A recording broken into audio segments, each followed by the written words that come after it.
आपने जिस व्यक्ति को कॉल किया है वो पता ना कैसे बतिया बता रहे।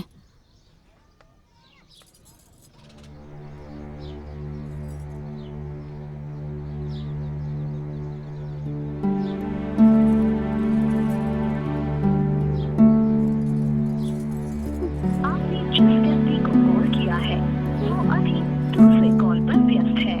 कृपया प्रतीक्षा करें या कुछ समय पश्चात प्रयास करें।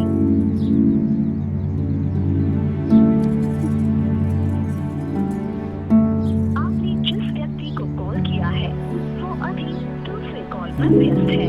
कृपया प्रतीक्षा करें या कुछ समय।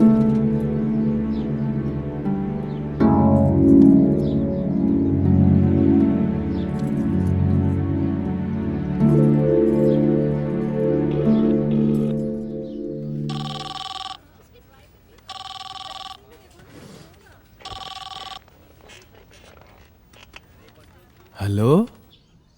ए जी, रहुआ जब से ऑफिस गइल बानी ना तब से पता ना काहे ई घर एकदम काटे धावता। जल्दी आ जाए ना। इला अबे तो ऑफिस पहुंचनी है। अब इतना जल्दी कैसे आ जाए?